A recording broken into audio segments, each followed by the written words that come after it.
വിദ്യാർത്ഥികളെ പിടിഞ്ഞ് സംസ്ഥാനത്തെ aided school മാനേജ്മെന്റുകൾ വിദ്യാർത്ഥികളിൽ നിന്നും ചട്ടവിരുദ്ധമായി സ്കൂൾ മെയിൻ്റനൻസ് ഫീസ് എന്ന പേരിൽ പിരിക്കുന്നത് ലക്ഷങ്ങളാണ്.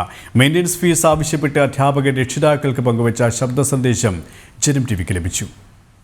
എറണാകുളം പച്ചാളം CCHSലെ അധ്യാപിക രക്ഷകർത്താക്കൾക്ക് തിങ്കളാഴ്ച നൽകിയ ശബ്ദ സന്ദേശത്തിലാണ് ഓരോ വിദ്യാർത്ഥികളുടെയും സ്കൂൾ മെയിൻ്റനൻസ് ഫീസിന്റെ ആദ്യ ഗഡുവായ 500 രൂപയുമായി ഇന്നലെ ചേർന്ന PTA മീറ്റിംഗിൽ എത്താൻ രക്ഷിതാക്കൾക്ക് നിർദ്ദേശം നൽകിയത്. ഡിയർ പാരന്റ്സ്, നമ്മുടെ പോസിറ്റീവ് പാരന്റിംഗ് എന്ന വിഷയത്തെക്കുറിച്ചുള്ള സെമിനാറും അതുപോലെ തന്നെ നമ്മുടെ ക്ലാസ് PTA മീറ്റിംഗും നാളെ 1 മണിക്ക് തന്നെ ആരംഭിക്കും. നമ്മുടെ ഈ ഒരു വർഷത്തെ മെയിൻ്റനൻസ് ഫീ നമുക്ക് ഓരോ വർഷവും 6ാം ക്ലാസ് മുതൽ എല്ലാ വർഷവും ഒരു തുക മെയിൻ്റനൻസ് ഫീ ആയിട്ട് നമ്മൾ കളക്ട് ചെയ്യാറുണ്ട്. അപ്പോൾ അതിൻ്റെ ആദ്യത്തെ ഫസ്റ്റ് ടേമിൽ കളക്ട് ചെയ്യുന്ന 500 രൂപ അല്ലെങ്കിൽ നിങ്ങളുടെ കൈവശമുള്ള അതിൽ താഴെയുള്ള എമൗണ്ട് സാധിക്കുമെങ്കിൽ നാളെ പാരൻസ് കൊണ്ടുവരാവുന്നതാണ്. അത് ക്ലാസ് ടീച്ചർ വാങ്ങിക്കുന്നതായിരിക്കും.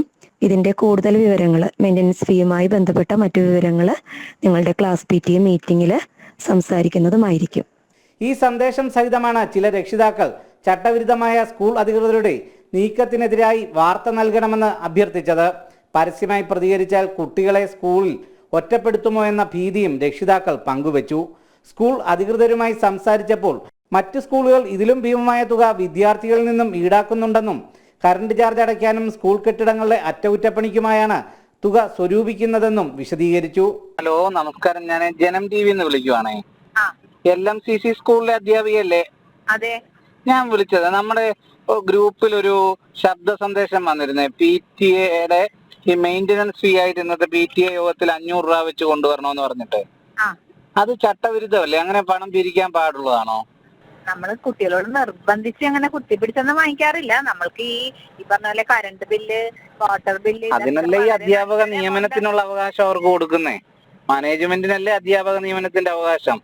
അപ്പൊ അങ്ങനെയുള്ള ഒരു ചെലവിന് വേണ്ടിട്ട് ചെറിയൊരു എമൗണ്ട്. പിന്നെ അതുപോലെ തരാത്ത പിള്ളേരുണ്ടാവും. പാരന്റ്സിന് ബുദ്ധിമുട്ടാണെന്നൊക്കെ പറഞ്ഞ് തരാത്തവരോടൊന്നും നമ്മൾ നിർബന്ധിച്ച് വാങ്ങിക്കാറില്ല. എന്നാ പോലും ഇത് ഇത് പാടില്ലാത്തതെന്ന് അറിഞ്ഞുകൊണ്ട് തന്നെ പിരിക്കുന്നതാണ്. എല്ലാ സ്കൂളുകളും ചെറിയൊരു എമൗണ്ട് പിരിക്കുന്നുണ്ടെന്നാണ് ഞങ്ങളുടെ അറിവിൽ വന്നത്. എല്ലാ സ്കൂളുകളും, എല്ലാ എയ്ഡഡ് സ്കൂളുകളും ചെറിയൊരു എമൗണ്ട് അവരുടെ ഇങ്ങനെയുള്ള കറണ്ട് ചെറിയൊരു ആവശ്യങ്ങൾക്ക് വേണ്ടി എല്ലാ സ്കൂളുകളും പിരിക്കുന്നുണ്ട്. അഡ്മിഷൻ സമയത്ത് നല്ലൊരു എമൗണ്ട് മറ്റു സ്കൂളുകൾ എടുക്കുന്നുണ്ട്. പക്ഷെ അതൊക്കെ ആദ്യം ചേരുമ്പം ചിലപ്പോൾ മേടിക്കായിരിക്കും, പിന്നീടുള്ള വർഷങ്ങളിൽ അങ്ങനെ പിരിക്കാറില്ലല്ലോ. ഇതിപ്പം മുഴുവൻ കുട്ടികളോടെ അല്ലേ? നമ്മുടെ സ്കൂള് ഞാൻ അറിഞ്ഞ 10,000-ഓളം കുട്ടികൾ പഠിക്കുന്ന സ്കൂളല്ലേ? അല്ല, ചേരുന്ന സമയത്തും നമ്മൾ അങ്ങനെ നിർബന്ധിക്കാറില്ല. പക്ഷെ ചേരുന്ന സമയത്ത് വാങ്ങിക്കുന്നത് നിയമവിരുദ്ധം തന്നെയാണല്ലോ. അതെ, നിയമവിരുദ്ധമാണ്. അതെ. അപ്പൊ ഞങ്ങൾ അങ്ങനെ ചേരുന്ന സമയത്ത് നിർബന്ധിക്കാറില്ല. മറ്റു സ്കൂളുകളിൽ, ഞങ്ങളുടെ സ്കൂളിൽ ചേർത്തിട്ട് ഒരു കുട്ടീനെ വേറൊരു സ്കൂളിലേക്ക് കൊണ്ടുപോയത് അവിടെ 5000 രൂപ വാങ്ങിക്കണം എന്ന് പറഞ്ഞിട്ടാ കൊണ്ടുപോയത്. വേറൊരു സ്കൂളിലേക്ക് തന്നെ. ഞാനിപ്പോ മറ്റുള്ള സ്കൂളിന്റെ പേര് പറഞ്ഞു പറഞ്ഞതാ. 3 ഗഡുക്കളായി 1500 രൂപ വീതമാണ് ഓരോ രക്ഷിതാക്കളിൽ നിന്നും CCHSലെ മാനേജ്മെന്റ് പിരിക്കുന്നത്. 800ഓളം വിദ്യാർത്ഥികളാണ് ഇവിടെ പഠിക്കുന്നത്. കഴിഞ്ഞ വർഷം വരെ 1000 രൂപ വീതം പിരിച്ചിരുന്നതായും അന്വേഷണത്തിൽ വ്യക്തമായി. ഒരു രക്ഷിതാവിന് 1-ൽ കൂടുതൽ കുട്ടികൾ ഇതേ സ്കൂളിൽ പഠിക്കുന്നുണ്ടെങ്കിൽ പ്രത്യേകം തുക നൽകണം.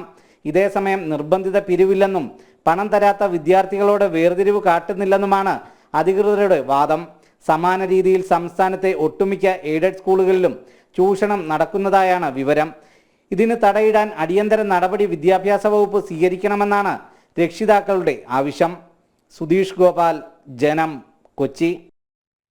വാർത്തയുടെ കൂടുതൽ വിശദാംശങ്ങളുമായി സുധീഷ് ഗോപാൽ ചേരുകയാണ്. സുധീഷ്, പറഞ്ഞതുപോലെ തന്നെയാണ് ഈ സംസ്ഥാനത്തെ പല എയ്ഡഡ് സ്കൂൾ മാനേജ്മെന്റുകളും ഇത്തരത്തിൽ വിദ്യാർത്ഥികളിൽ നിന്നും നിയമവിരുദ്ധമായിട്ടുള്ള പണം ഈടാക്കിയാണ്. വിദ്യാഭ്യാസ വകുപ്പ് ഇതൊന്നും പരിശോധിക്കുന്നില്ല, യാതൊരു ഇടപെടലും നടത്തുന്നില്ല എന്ന് വേണം ഇതിലൂടെ വ്യക്തമാക്കാനല്ലേ? KP സുരേഷ്, ഇപ്പോൾ നമ്മൾ നൽകിയ ഈ വാർത്തയിൽ തന്നെ വ്യക്തമാണ്. കഴിഞ്ഞ വർഷം ഇത് വർഷാവർഷം മേടിച്ചു വരുന്നതാണ് എന്ന കാര്യം ആ അധ്യാപിക തന്നെ വ്യക്തമാക്കുകയാണ്. എന്നാൽ ഇവിടെ ഒരു വിദ്യാഭ്യാസ മന്ത്രിയുണ്ട്, ഒരു സർക്കാരുണ്ട്, ഇല്ലെ വിദ്യാഭ്യാസ വകുപ്പിലെ ഉയർന്ന ഉദ്യോഗസ്ഥരുണ്ട്. ഇവർ ഇതുവരെയും ഇതിനെതിരെ ഒരു നടപടിയും സ്വീകരിച്ചിട്ടില്ല. ഇപ്പോഴും ഇത് നിർബാധം തുടരുന്ന കാഴ്ച തന്നെയാണ് കാണാൻ കഴിയുന്നത്. ഇത് കേവലം ഈ LMCCHSലെ മാത്രം ഒരു അവസ്ഥയല്ല, മിക്ക എയ്ഡഡ് സ്കൂളുകളിലും സമാന രീതിയിൽ പിരിയുന്നു. അതേ സാഹചര്യത്തിൽ തന്നെ ഈ അധ്യാപിക തന്നെ പറയുന്നു, തൊട്ടടുത്ത മറ്റൊരു സ്കൂളിൽ 5000 രൂപയാണ് വാങ്ങുന്നത്. ഈ സ്കൂളിൽ തന്നെ 800ഓളം വിദ്യാർത്ഥികൾ പഠിക്കുന്നതാണ്. ഒരു കുട്ടിയിൽ നിന്നും 1500 രൂപ വീതമാണ് ഒരു വർഷം പിരിക്കുന്നത്. നമുക്കറിയാം സർക്കാർ സ്കൂളുകളിലും എയ്ഡഡ് സ്കൂളുകളിലും വരുന്നതിൽ ഏതാണ്ട് 70% വിദ്യാർത്ഥികളെങ്കിലും സാധാരണക്കാരായ വളരെ സാധാരണ സാമ്പത്തിക സ്ഥിതിയുള്ള വീടുകളിൽ നിന്ന് എത്തുന്നവരാണ്. ബാക്കി എല്ലാവരും അൺഎയ്ഡഡ് സ്കൂളിലേക്ക് പോകുന്ന ഒരു സമീപനം നിലനിൽക്കുന്ന ഒരു ഘട്ടം കൂടിയാണ്. അപ്പോൾ അവിടെ എത്തുന്ന വളരെ സാധാരണക്കാരായ വിദ്യാർത്ഥികളിൽ നിന്നുമാണ് ഇത്തരത്തിൽ വലിയ തുക തന്നെ, ഒരു തരത്തിൽ പറഞ്ഞാൽ ഇത്രയും സ്കൂൾ തുറപ്പുമായി ബന്ധപ്പെട്ട ചിലവെല്ലാം കഴിയുമ്പോൾ തൊട്ടുപുറകെ ഇത്ര 500 രൂപ ഇവിടെ നൽകുക എന്നത് ഒരു സാധാരണ കുടുംബത്തെ സംബന്ധിച്ചിടത്തോളം ഒരു ബാധ്യത തന്നെയാണ്. അത്തരത്തിൽ 1500 രൂപയാണ് ഒരു കുട്ടിയുടെ കയ്യിൽ നിന്നും വാങ്ങുന്നത്. അതിൽ കൂടുതൽ വാങ്ങുന്ന സ്കൂളുകളുമുണ്ട്. ഇപ്പോൾ തന്നെ നമ്മൾ ഈ വാർത്ത നൽകുമ്പോൾ തന്നെ അറിയാൻ കഴിയുന്നത് മൂവാറ്റുപുഴ സെൻറ് അഗസ്റ്റ്യൻ HS, അവിടെ പുസ്തകത്തിന് ഇരട്ടി ഫീസാണ് വാങ്ങുന്നത്. മറ്റ് ഓരോ പേര് പറഞ്ഞും ഫീസ് വാങ്ങുന്നു. PTA ഫണ്ടായി 1000 രൂപ ആവശ്യപ്പെടുന്നു. ഇതിനെതിരെ DOയ്ക്ക് പരാതി നൽകിയിട്ട് പോലും നടപടിയില്ല എന്നതാണ് ആ രക്ഷകർത്താവ് പറയുന്നത്. അപ്പോൾ ഇത് കേരളത്തിലെ അങ്ങോളം ഇങ്ങോളമുള്ള ഓരോ എയ്ഡഡ് സ്കൂളിലും വലിയ രീതിയിലുള്ള ചൂഷണം നടക്കുന്നു. അതിനെതിരെ നടപടി സ്വീകരിക്കാൻ ഒരു തരത്തിലുള്ള ഇടപെടലും ആരിൽ നിന്നും ഉണ്ടാകാത്ത ഒരു സാഹചര്യം. സുനീഷ്, കൃത്യമായ രീതിയിലുള്ള ഇടപെടൽ ആവശ്യമാണ്. ആ ഇടപെടൽ ഉണ്ടാകാത്തതിന്റെ കാരണം ഇത്തരത്തിലുള്ള ഈ മാനേജ്മെന്റുകളും ഈ ഉദ്യോഗസ്ഥരും തമ്മിലുള്ള ഒരു ബാന്ധവമാണ് എന്ന രീതിയിൽ അത്തരത്തിലുള്ള വിമർശനങ്ങൾ തന്നെയാണ് സ്വാഭാവികമായും ഉയർന്നുകൊണ്ടിരിക്കുന്നത് അല്ലേ? പ്രത്യേകിച്ച് അൺഎയ്ഡഡ് സ്കൂളുകളല്ല, എയ്ഡഡ് സ്കൂളുകളാണ് വലിയ ഫീസ് അല്ലെങ്കിൽ വലിയ പണം ഈ അധ്യാപക നിയമനത്തിലടക്കം വാങ്ങിയിട്ടാണ് അവർ ഇത്തരത്തിലുള്ള ഈ വിദ്യാലയങ്ങൾ നടത്തിക്കൊണ്ടു പോകുന്നത്. അവർക്ക് പലപ്പോഴും വലിയ എയ്ഡഡ് സ്കൂളുകളെ സംബന്ധിച്ചിടത്തോളം ലാഭം നോക്കിയല്ല സ്കൂളുകൾ പ്രവർത്തിക്കേണ്ടത്. പക്ഷേ കൃത്യമായ രീതിയിൽ ഒരു കൊള്ള, ഒരു ലാഭവിഹിതം മാത്രം നോക്കി ഈ മാനേജ്മെൻറ്റുകൾ ഇത്തരം സ്കൂളുകൾ കൊണ്ടുപോകുന്നു എന്ന് വേണം നമ്മുടെ അന്വേഷണത്തിന്, നമ്മുടെ ഈ വാർത്തയിൽ നിന്ന് തന്നെ മനസ്സിലാക്കാനല്ലേ? അതെ, അങ്ങനെ തന്നെ വേണം KP സുരേഷ്. കാരണം പണ്ട് പല വിദ്യാലയങ്ങളും തുറന്നത് അതിൻ്റെ ഒരു ആവിർഭാവ കാലത്ത് അത് സമൂഹത്തിലെ സാധാരണക്കാരായവർക്ക് വിദ്യ പകർന്നു നൽകുക എന്ന വളരെ സതുദ്ദേശത്തോടെ തുറന്ന സ്കൂളുകളാണ് ഇന്ന് കച്ചവട സ്ഥാപനങ്ങൾ മാത്രമായി മാറുന്നത്. ഇത്തരം സ്ഥാപനങ്ങൾ ഏത് രീതിയിൽ വിദ്യാർത്ഥികളിൽ നിന്നും രക്ഷിതാക്കളിൽ നിന്നും പണം പിരിക്കാമെന്നത് മാത്രം ലക്ഷ്യം വെച്ച് ഓരോ ദിവസത്തെയും പ്രവൃത്തിയടക്കം നിശ്ചയിക്കുന്ന രീതിയിലേക്ക് പോകുന്നു. അത്തരത്തിൽ തന്നെയാണ് വിവിധ പരിപാടികൾ സംഘടിപ്പിച്ചുകൊണ്ടും അതിൻ്റെ പേരിൽ പണം പിരിക്കുന്നു. അതിന് പുറമേ തന്നെ ഇപ്പോൾ തന്നെ ഒരു രക്ഷകർത്താവ് പറഞ്ഞത് PTA മീറ്റിങ്ങിന് വരുന്നവർക്ക് ചായയും കടിയും കൊടുക്കേണ്ട, അതിന് പിന്നെ ഞങ്ങൾ പണം എവിടുന്ന് കണ്ടെത്തും. ഈ രീതിയിൽ ഓരോ ആർഭാടത്തിനും ഇല്ലെങ്കിൽ ഓരോ അവർ നിശ്ചയിക്കുന്ന പരിപാടികൾക്കുമുള്ള തുകയും ഈ സാധാരണക്കാരായ വിദ്യാർത്ഥികളുടെ വീട്ടിൽ നിന്ന് തന്നെ കണ്ടെത്തേണ്ട ഒരു സാഹചര്യത്തിലേക്ക് ഇവർ കാര്യങ്ങൾ എത്തിക്കുന്നു. ആ രീതിയിൽ പോകുമ്പോഴും ഒരു നടപടിയും ഉണ്ടാവുന്നില്ല. ഇപ്പോൾ 2 വിദ്യാർത്ഥികൾ തന്നെ മൂവാറ്റുപുഴ DOയോട് ഇത് സംബന്ധിച്ച പരാതി നൽകിയിട്ട് പോലും DO ഇത് അന്വേഷിക്കാൻ പോലും തയ്യാറായിട്ടില്ല എന്നതാണ്. നേരിട്ട് ആ വിദ്യാർത്ഥികൾ എത്തി DOയോട് ഇങ്ങനെ ഒരു PTA ഫണ്ട് ആവശ്യപ്പെടുന്നു എന്ന് പറഞ്ഞിട്ട് പോലും നടപടിയില്ലാത്ത ഒരു സാഹചര്യം എന്നാണ് ആ രക്ഷകർത്താവ് ആരോപിക്കുന്നത്. ഇത്തരത്തിൽ ഓരോയിടത്തും ഈ മാനേജ്മെൻറ്റ് സ്കൂളുകളും സർക്കാർ ഉദ്യോഗസ്ഥരും തമ്മിലുള്ള, ഇല്ല വിദ്യാഭ്യാസ വകുപ്പിലെ ഉദ്യോഗസ്ഥരും തമ്മിലുള്ള ഒരു ബന്ധം, ആ ബന്ധം തന്നെയാണ് ഇതിനെതിരെ നടപടി സ്വീകരിക്കാത്തത്. ഇപ്പം തന്നെ നമുക്ക് ആ സംഭാഷണത്തിൽ നിന്നറിയാം ഇത് ചട്ടവിരുദ്ധമാണെന്ന് പൂർണ്ണമായും ബോധ്യപ്പെട്ടുകൊണ്ട് തന്നെയാണ് ആ അധ്യാപിക ഈ പണം ആവശ്യപ്പെടുന്നത്. സുനീഷ്, ഈ എയ്ഡഡ് സ്കൂളുകളിലെ ഭൗതിക സാഹചര്യങ്ങൾ ഒരുക്കേണ്ടത് ആ മാനേജ്മെന്റുകളാണ്. അത്തരത്തിലുള്ളൊരു ചട്ടം തന്നെയാണ് നിലനിൽക്കുന്നത്. പ്രത്യേകിച്ച് സർക്കാർ പൊതുവിദ്യാലയങ്ങളിൽ സർക്കാർ അത്തരത്തിലുള്ള ഇടപെടൽ നടത്തുമ്പോൾ അതാത് മാനേജ്മെന്റുകളാണ് ഏത് തരത്തിലുള്ള ഭൗതിക സാഹചര്യങ്ങളും ഇത്തരം സ്കൂളുകളിൽ, എയ്ഡഡ് സ്കൂളുകളിൽ ഒരുക്കേണ്ടത്. പക്ഷേ അത്തരത്തിലുള്ള നിയമങ്ങളും ചട്ടങ്ങളും നിലനിൽക്കുമ്പോഴാണ് വിദ്യാർത്ഥികളിൽ നിന്നും പലതരത്തിൽ പല പേരിൽ പണം വാങ്ങുകയും അത്തരത്തിലുള്ളൊരു ലാഭവിഹിതം കൂട്ടുന്ന ഒരു ഇടപാടുണ്ടാക്കുകയും ചെയ്തു. അത് ഒരു സ്കൂളുകളിൽ മാത്രമല്ല, ആ ടീച്ചർ പറഞ്ഞതുപോലെ തന്നെ പല സ്കൂളുകളിലും ഇത്തരത്തിൽ ഇതിനേക്കാൾ ഭീമമായ ഒരു ചൂഷണം തന്നെയാണ് നടത്തിക്കൊണ്ടിരിക്കുന്നത് അല്ലേ? അത് തന്നെയാണ് ഈ അധ്യാപിക തന്നെ പറയുന്നത്. അപ്പുറത്തെ സ്കൂളിൽ 5000 രൂപയാണ് വാങ്ങുന്നതെന്ന് അവർ തന്നെ വ്യക്തമാക്കുമ്പോൾ ഒരു മത്സര സ്വഭാവത്തോടു കൂടിയാവാം ഇവർ 1500 ആക്കിയത്. അതോടൊപ്പം തന്നെ പറയേണ്ടത് കഴിഞ്ഞ വർഷം വരെ 1000 രൂപ പിരിച്ചിരുന്ന ഒരു സ്കൂളാണ് LMCCHS. അവിടെയാണ് ഒറ്റയടിക്ക് അത് 1500 വർദ്ധിപ്പിക്കുന്നു. ആ രീതിയിൽ വിദ്യാർത്ഥികളെ ചൂഷണം ചെയ്യുന്നു. ഇതിനെതിരെ പ്രതികരിക്കാൻ ആരുമില്ല. ഇനിയും തുക കൂട്ടിയാലും തരാൻ രക്ഷിതാക്കൾ നിർബന്ധിതരാവും, അവർ തന്നുകൊള്ളും എന്ന ഒരു സമീപനം തന്നെയാണ് ഈ സ്കൂളുകളെല്ലാം തന്നെ സ്വീകരിക്കുന്നതും. ഇതോടൊപ്പം തന്നെയാണ് മറ്റേ കലോത്സവത്തിൽ പങ്കെടുക്കുന്ന പരിപാടികളുടെ പേരിൽ പല പല ഐറ്റംസ് പറഞ്ഞിട്ട് ഇതിൽ ചേരുന്നതിന് അതിന് കുറഞ്ഞ ചിലവിൽ പഠിക്കാമെന്ന് പറഞ്ഞ് അതിനും അധിക തുക മേടിക്കുന്നു. ആ രീതിയിലെല്ലാം തന്നെ വിദ്യാർത്ഥികളെ ചൂഷണം ചെയ്യുന്നു. ഇതിനെതിരെ നടപടിയെടുക്കാൻ ബാധ്യതയുള്ള ഉദ്യോഗസ്ഥർ അവർ വലിയ രീതിയിൽ ഇവരുമായി ഒരു രഹസ്യബന്ധത്തിലൂടെ അതിന് കൂട്ടുനിൽക്കുന്ന സമീപനവും നിലനിൽക്കുന്നു. പരാതി നൽകിയാലും നടപടി സ്വീകരിക്കുന്നില്ല.